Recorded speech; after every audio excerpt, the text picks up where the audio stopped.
South India shopping mall the wedding mantra సరికొత్త wedding collection south India shopping mall.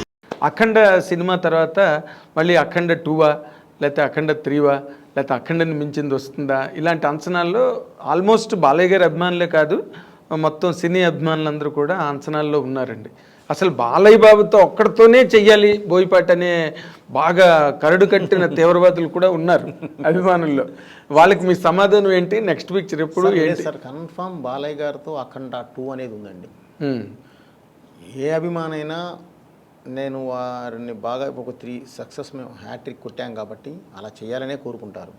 కానీ variation ఉండొద్దండి. పక్కనే చేస్తే ఏది ఇప్పుడు పుల్లారెడ్డి స్వీటు ఒకటి తింటే బాగానే ఉంటుందండి, 2 తింటే బాగానే ఉంటాయి, 1 kg 2 kg తినలేము.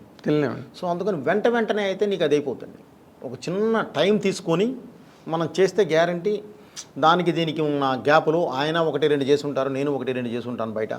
సో దీని నుంచి వచ్చి ఆ గ్యాప్ నుంచి వచ్చి మనం కూర్చొని ఒకసారి చేస్తే వచ్చే కిక్కు వేరేగా ఉంటుందండి. 100%. రోజు అదే అని అంటే కూడా మనకి ఇది పెద్ద అంటే మధ్యలో ఈ చిన్న ట్రాన్స్ఫర్మేషన్స్ ఉంటుంటే రిలీఫ్ సస్టైన్ అవుతుంది. ఆయన కూడా చాలా రిలీఫ్గా ఉంటాడు కదండి. అవును, ఒక ట్రాన్స్ఫర్మేషన్ బయటికి వెళ్ళి ఒక ఎంటర్టైన్మెంట్ సినిమాను, ఒక సెంటిమెంట్ సినిమాను, ఇంకోటి ఒక మంచి యాక్షన్ సినిమా చేసి మన దగ్గరికి వచ్చారంటే సార్ మనం చేసేది ఇంకోలా ఉంటుంది. సో ఆ వేరియేషన్స్ కనిపిస్తాయి. ఓకే, ఒక ఆర్టిస్ట్లో అన్ని వేరియేషన్స్ రావాలన్నా కూడా అది చేయాలి, ఒక కొత్తదనం కనపడాలన్నా కూడా చేయాలి. అదే మా రోజు ప్రీ రిలీజ్ ఈవెంట్లో కూడా బాలయ్య గారు మీ గురించి చాలా బాగా మాట్లాడారు. ఇది మీ మేకింగ్ స్టైల్ మీద కానీ వాటి మీద ఆయనకి చాలా విపరీతమైన కాన్ఫిడెన్స్ మీరంటే. అవునండి. అంటే ఎందుకంటే అఫ్కోర్స్ 3 హిట్లు. అవునండి. ఆయనకు ఆ స్టేజ్లో అవి చాలా అవసరమైన హిట్లు కూడా. అదే టు బి వెరీ ఆనెస్ట్, ఎందుకంటే ఏ హీరోకైనా హిట్ అవసరం కదండి. ఇప్పుడు నెక్స్ట్ మీరు తీయబోయే సినిమా బాలయ్య గారి అభిమానులకు కనుక మీరు చెప్పాలి అని మీరు అనుకుంటే ఏం చెప్తారు సార్ బాలయ్య గారి అభిమానులకి? అంటే ఇప్పుడు నేను ఇంతకుముందు అదే చెప్పాను సార్. ఇప్పుడు జరుగుతూ ఉంది బాబీ సినిమా, ఇవన్నీ జరుగుతూ ఉన్నాయండి. బాబుది నాకు మధ్యలో ఇంకో కమిట్మెంట్ ఉందండి. అది చూసుకొని వెంటనే నేను వస్తాను. ఇంకో కమిట్మెంట్ ఇప్పుడు చేయబోతున్నానండి. అది ఏంటి అనేది జస్ట్ ఫ్యూ డేస్లో నేను అనౌన్స్ చేస్తాను. ఓకే, జస్ట్ ఫ్యూ డేస్లో. పెద్ద హీరో అండి. సో పెద్ద హీరో అదే మీరు పెద్ద హీరో అంటే మీరు చెప్పలేము. మీరు గబుక్కొని రామ్లాట్ హీరోని తీసుకొచ్చి పెద్ద హీరోని చేస్తారు మీరు సడన్గా. ఇప్పుడు రామన్ చూస్తే మామూలుగా ఎప్పుడైనా కనిపిస్తే చాలా చాక్లెట్ బాయ్ లాగా కనిపించేవాడు. ఇప్పుడు కనిపిస్తే అలా కనిపించాడు, పక్కనే దున్నపోతుతో కనిపిస్తాడు. ఏది నీ దున్నపోతు ఏది రామ్ అని అడిగే రేంజ్లో ఉన్నాడు ఇప్పుడు. సినిమా బయటకు వచ్చాక ఈ don't feel normal about Ram, that is for sure. అవునండి. స్కంద చూసి బయటకు వచ్చిన తర్వాతే సూపర్ కరెక్ట్ అండి. అది ఆ ఇమాజినేషన్ మారిపోయింది రామ్ మీద. అండ్ అతనికి మీకు షూటింగ్ టైంలో ఎట్లా ఉంది సార్ ఇంటరాక్షన్? సార్ చాలా హ్యాపీగా ఉంటుంది సార్. అసలు చాలా హెల్దీగాను హ్యాపీగా ఉంటుంది. ఓకే, అసలు ఇది ఉండదు, బ్రహ్మాండంగా వెళ్ళిపోతుంది. ఒకటే సార్ మనలో క్లారిటీ ఉండాలి, టెక్నీషియన్లో క్లారిటీ ఉండాలి. టెక్నీషియన్లో క్లారిటీ ఉంటే ఇంకెవరు ఇది ఉండదండి, చాలా హెల్దీగా వెళ్తుంది. అవునండి. అంటే సార్ మీరు ఎంత ఇతమిద్దంగా నిర్దిష్టంగా మీ సినిమా చిత్రీకరణ విషయంలో ఎంత పట్టింపుగా ఉంటారనే దానికి నేను విన్నానండి. నిజమో కాదు నాకు తెలీదు. సరైన సినిమా అసలు అరవింద్ గారికి మీరు చూపించలేదంటగా ఆఖరి వరకు ఎవరో అన్నారు. ఎవరో అనడం కాదు సార్, నాకు ఏ రోజు సీన్ నాలో చూపించడాలు కొంత అయిన తర్వాత వాళ్ళతో అది నాకు అసలు అలవాటు లేదండి. నేను ఒకటి ఫిక్స్ అయ్యి కరెక్ట్గా ఇది అయిన తర్వాత నేను ఫైనల్ ఎడిట్ పర్ఫెక్ట్గా చేసిన తర్వాత కూర్చోబెట్టి చూపిస్తాను సార్. మీకు ఏమైనా డౌట్ ఉందో చెప్పండి, ఇప్పుడు నేను చేద్దాం, ఇబ్బంది లేదు. ఓకే, ఆ రోజు నేను చూపించినా కూడా మీరు గెస్ చేయలేరండి. ఏ సీన్ కాని సీన్ ఎప్పుడు చూపించినా బాగానే ఉంటాయి సార్. అవును, అది అంతా కూడా కంపోజ్ అయిన తర్వాత మీకు వచ్చేసేసి ఒక కరెక్ట్గా ఒక చైన్ ఆఫ్ దీనిలో పెట్టేసి లింక్స్లో పెట్టేసేసి కరెక్ట్గా ఒక స్క్రీన్ ప్లేలో పెట్టి మీ ముందు తీసుకొచ్చి పెట్టినప్పుడు మాత్రమే ఒక జడ్జిమెంట్ వస్తుంది. ముందే ఊరికే చూస్తాం, మేము చెప్తాం, ఏం చెప్పలేరండి ఎవరు అనుకుంటాం కానండి, చెప్పలేరు సార్. అక్కడ అది మనం చీట్ చేసినట్టు అవుతుంది. ఓకే, సో ఫైనల్గా చూసినప్పుడు ఒక్కసారి నాన్న ఇది ఇక్కడ ఏదైనా తేడా ఉంది, డైరెక్ట్ గారు ఇక్కడ ఏదైనా చిన్న ఇది ఉంది, అది ఒకసారి చూడండి, ఈజీ నాకు. ఓహో ఇందుకు అడుగుతున్నారా, లేదంటే సార్ ఇదిగో దీని లింక్ ఇదిగో ఇక్కడ ఉంది కాబట్టి నేను ఇది చేశాను అని చెప్పడానికి ఉంటుంది. లేదు కరెక్టేనా, లేదు సార్ నిజమే బాగుంది, టోటాలిటీ బాగుంది అనుకుంటే ఒకటి లేదు సార్ నిజంగానే ఇది చిన్న ఇది ఉంది సార్, ఓకే ఒక 2 days మనం పెట్టుకుందామండి, టోటల్ ఇంకేమున్నాయో చూసుకుని 2 days పెట్టేస్తాం, ఈజీ. అదే వాళ్ళకి చెప్పడానికి ఈజీ, మీకు చూపించడానికి ఈజీ, వాళ్ళు చెప్పిన తర్వాత మీరు కరెక్ట్ చేసుకోవడానికి కూడా ఈజీ అండి. అలా కాకుండా ఇవాళ చూసావు, ఒక ఇంటర్వెల్ దాకా అయింది, కొంతవరకు ఉంది చూసావు, ఇప్పుడే జడ్జ్ చేయలేరు. ఏం చెప్తారు, చూస్తారంతే. నాకు ఇంకా సెకండ్ హాఫ్ ఉంది కదా నేను షూట్ చేయకుండా నువ్వేం చెప్తావు జడ్జిమెంట్? కరెక్ట్. ఎవరైనా సరే సార్ అవును, మీ ఫస్ట్ హాఫ్లో లాక్లు అన్నీ సెకండ్ హాఫ్లో ఉంటాయి కాబట్టి ఎలా పడితే అలా చూపించి కూడా వేస్ట్ అండి. ఊరికి చూపించామంటే చూపించాము అంతే. అది ఎందుకు? అది అందుకని ఏంటంటే నేను ఆయనకి ఇదే చెప్పానండి, గురుగారు నాకు జడ్జిమెంట్ కావాలి. జడ్జిమెంట్ కావాలంటే నువ్వు రోజుకు ఒకసారి చూసే జడ్జిమెంట్ రాదు. ఇది ఆల్రెడీ చూసాను ఎన్నిసార్లు. ఒక ఎంటర్టైన్మెంట్ సీన్ ఉందండి, ఒకసారి చూసావు నవ్వావు, రెండోసారి చూసాను నవ్వావు, మూడోసారి చూసావు నవ్వావు, నాలుగోసారి చూసావు నవ్వావు, ఐదోసారి చూసావు ఆల్రెడీ చూసాం అనుకుంటావు, ఆరోసారి నేను చక్కలికి పెట్టాలి. ఎందుకు వస్తుంది సార్ నవ్వు? సో అన్నిసార్లు నీకు ఎందుకంటే నువ్వు ఇక్కడ చూస్తున్నావు, దానికి తర్వాత ఒక ఆర్ఆర్ యాడ్ అవుద్ది, అద్భుతమైన నీకు ఇది యాడ్ అవుద్ది, వాయిస్ యాడ్ అవుద్ది, డబ్బింగ్ యాడ్ అవుద్ది. ఇవన్నీ యాడ్ అయినప్పుడు ఒక డిఏ కలర్ఫుల్ డిఏ యాడ్ అవుద్ది. ఇవన్నీ యాడ్ అయినప్పుడు ఉండే నీకు లుక్ కను మామూలుగా చూసేదానికి చాలా తేడా ఉంటుంది. కరెక్ట్ అండి, కరెక్ట్. అదైతే ముందు అరవింద్ గారికి ఇప్పుడు మీరు ఏది చూసినా కూడా నన్ను జడ్జ్ చేయలేనప్పుడు ఎందుకు చూడటం? ఇప్పుడు వద్దు, మీరు పొల్యూట్ అవ్వద్దు. మీరు ఒకేసారి చూసినప్పుడు మీకు నువ్వు ఒక ఆడియన్లా చూసావు, మీకు ఒక జడ్జిమెంట్ ఉంటుంది. సో అందుకని నేను ఫస్ట్ నుంచి నేను బాలయ్య గారికి కూడా ఫైనల్గా చూపిస్తానండి. అంతేనా? ఫైనల్గా చూపిస్తాను సార్.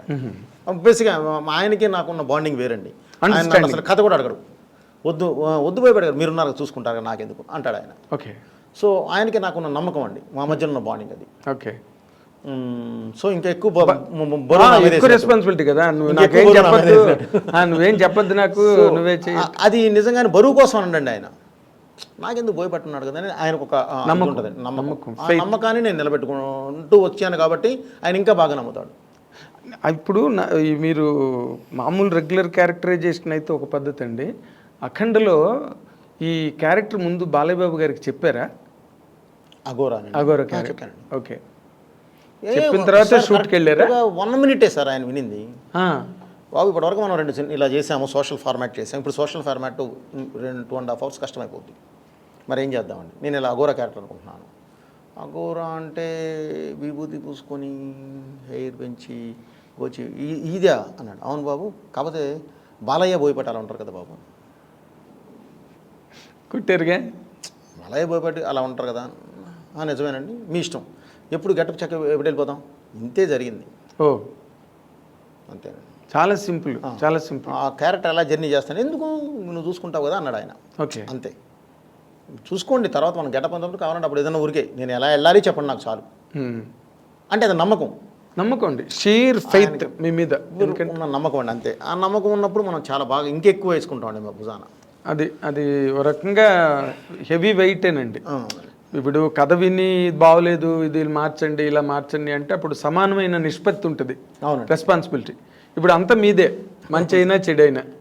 సో మీరు ఆ యాంగిల్లో మళ్ళీ సింగిల్ హ్యాండ్ ఫైటే కదా మీది. మరి దాన్ని మీరు ఎంజాయ్ చేస్తారండి బాగా బాగా. ఎలా? ఎందుకంటే నేను రీమేక్ చేయలేను సార్. రీమేక్ చూపిస్తే నాకు కిక్కు రాదు. నాకు రోజు స్ట్రగుల్ పడాలి. అమ్మ ఈ షాట్ ఎలా తీయాలి, ఇది ఇలా పెట్టాలి, ఇది మార్చాలి, బ్లాక్ మార్చాలి, నుంచి ఇది బయటికి తీయాలి. ఆ కిక్ ఉన్నప్పుడే నేను డైరెక్టర్గా బతికున్నట్టండి. అది లేని రోజు నాకు అవసరం లేదు సార్. అది అందుకే నేను రీమేక్లు చేయనండి. రీమేక్లు చేయరు అసలు, ఆ ప్రస్తావన కూడా మీ దగ్గర రాదేమో. నేను చేయనండి, చేయలేను, నాకు కిక్ ఉండదు.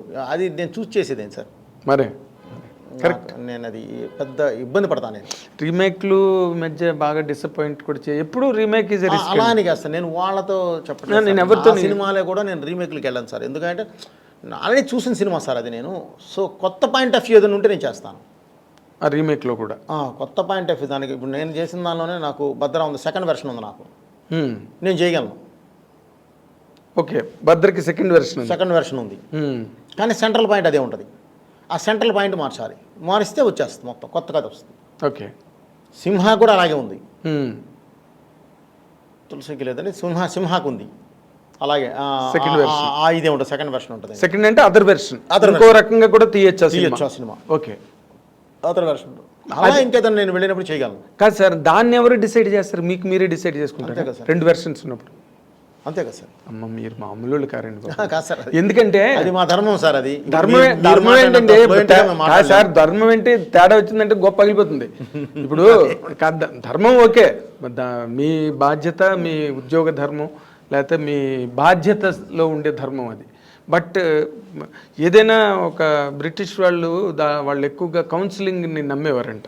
కౌన్సిలర్స్ కూర్చుని డెసిషన్ తీసుకోవడం అవునండి. అది అప్పుడు బాధ్యత అన్నది అందరికీ పంపకం జరుగుతుంది. ఇక్కడ మీరు 2 వెర్షన్స్ రాసుకుని 2 బాగున్నాయి దీనిలో వెళ్దామని అనుకోవడం మాత్రం ఇప్పుడు నాకు సాహసమే. నాకు ఒక రైటర్స్ వింగ్ కూడా ఉంటుందండి.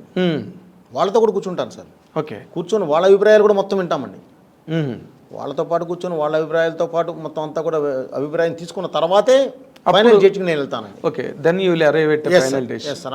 ఓకే, ఇప్పుడున్న ఇది ఎలా ఉంది, ట్రావెల్ ఎలా కావాలి, ఏంటి వాటి ఇప్పుడు నడుస్తున్న ట్రెండ్ ఎలా ఉంది, ఓకే, ఎవరిని మనం ఖాయం చేస్తున్నాం, ఈ సినిమా ద్వారా ఎవరిని ఫస్ట్ ఆడియన్స్ మన సినిమాకి రావాలి అనేది కంపల్సరీ ఇది పెట్టుకుని కూర్చుంటాను.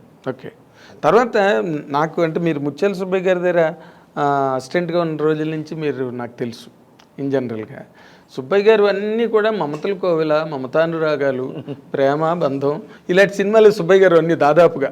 కానీ మీరు అంత ఇమోషనల్ ఎరప్షన్ ఎక్కడి నుంచి అడాప్ట్ చేసుకున్నారంటే? సార్ అడాప్ట్ అదేం లేదు సార్, టైం ఆ టైంకి అది కూర్చుంది సార్. ఆ తర్వాత నేను 2004కి నేను డైరెక్టర్ అయ్యాను. అవును. ఆయన దగ్గర నేను పనిచేస్తుంది 98, 99, 2000 ఆ లోపే చేశాను సార్. ఆ తర్వాత 2001 నుంచి నేను బయటకు వచ్చేసాను. ఓకే. 3 ఇయర్స్ ఫైల్ పట్టుకొని తిరిగాము. 2004లో నేను భద్రా స్టార్ట్ చేశాను. అప్పటికి చాలా మారిపోయినాయండి. సో ప్లస్ నా పాయింట్ ఆఫ్ వ్యూ ఒకటి ఉంటుంది సార్.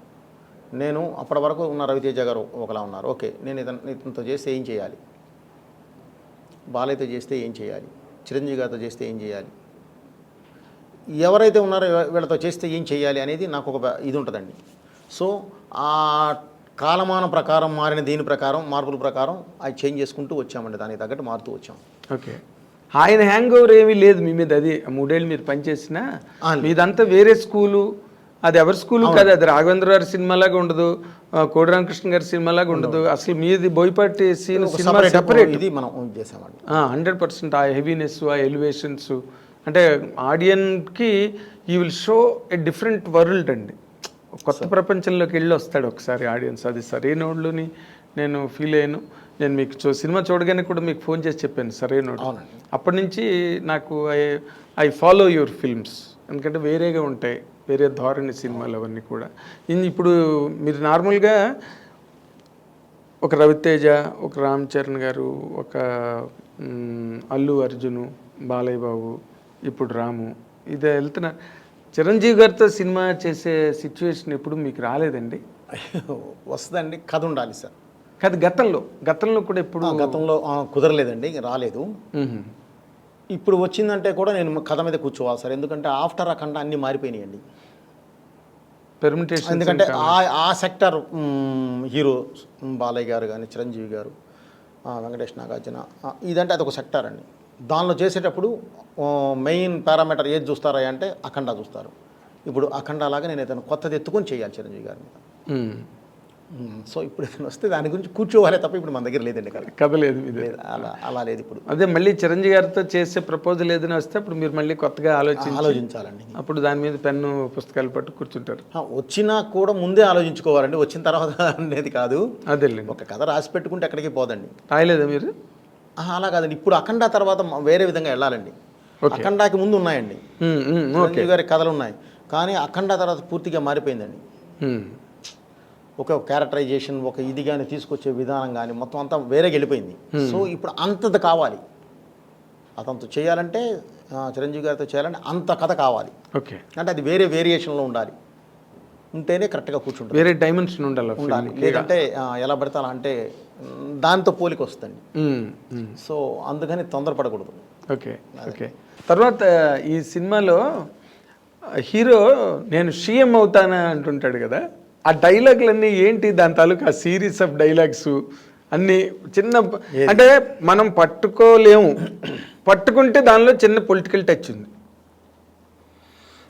జనరల్ ఆడియన్స్ అయితే మాత్రం దే కెనాట్. అనేది రచ్చరవి గారి డైలాగులను ప్లస్ ఇది చెప్తున్నారు అంతే కదండి, ప్యాటర్న్ అదే ఆ స్కూలు. సార్ ఈరోజు మీరు చిన్న పిల్లవాడిని అడిగినా సరే పాలిటిక్స్ ఎలా జరుగుతున్నాయి ఏంటి అనేది వాళ్ళకి అవగాహన ఉంది. ఈరోజు జరుగుతున్న వాటి మీద ఉన్న ఒక విశ్లేషణే అది చెప్పడం జరిగింది. రచ్చరవి గారితో కానీ ఏదైనా సరే హీరో గారితో కానీ చేయడం జరిగింది. ఇది ప్రత్యేకంగా ఇది అనేదేం కాదు సార్, అది పొలిటికల్ సైన్స్ అన్నాం కాబట్టి దాని నుంచి అతను అడిగే ప్రొఫెసర్ అనే వ్యక్తి అడిగే క్వశ్చన్స్కి వాళ్ళు చేసే ఆన్సర్స్ని కరెక్ట్గా ఈరోజు లోకనీతి ఎలా ఉందో దాన్ని చెప్పామే తప్ప వేరే ఉద్దేశం కాదు. అవును, అదే నేను ప్యాథాలజిస్ట్ అవుతానని చెప్పి అతను ప్యాథాలజిస్ట్ అంటారు అని వాళ్ళగాడు అంటాడు చూడండి, లెక్చరర్ ఫ్యాకల్టీ అన్న తర్వాత వాళ్ళు లేచి అసలు ఈ ప్రపంచం ఎలా ఉంది, ఎలా బాగుపడాలి, ఎలా చెడిపోతారు అని చెప్తుంటే అన్నీ ఇటే మీరు దేన్ని ఉద్దేశించి రాసినట్టుగా ఏం లేదు బట్ సటైరికల్గా ఉన్నా కూడా సార్ ఇప్పుడు సొసైటీ అదే చెప్తున్నాను సార్, చిన్న పిల్లలకు కూడా తెలుసండి ఏం జరుగుతుందో సొసైటీ. అవునండి, చిన్న పిల్లలకు కూడా తెలుసండి ఈరోజు ఏం జరుగుతుంది, ఏంటి, వాటి ఎలా వెళ్తుంది, ఎటు వెళ్ళిపోతుంది అనేది. అవును, సో అది మామూలుగా మనం చెప్పడం జరిగిందండి. Thank you once again. మీరు ఇంత బిజీ షెడ్యూల్లో ఉండి కూడా ఐ డ్రీమ్ రిక్వెస్ట్ చేయగానే మీరు వచ్చినందుకు చాలా చాలా థ్యాంక్స్ అండి.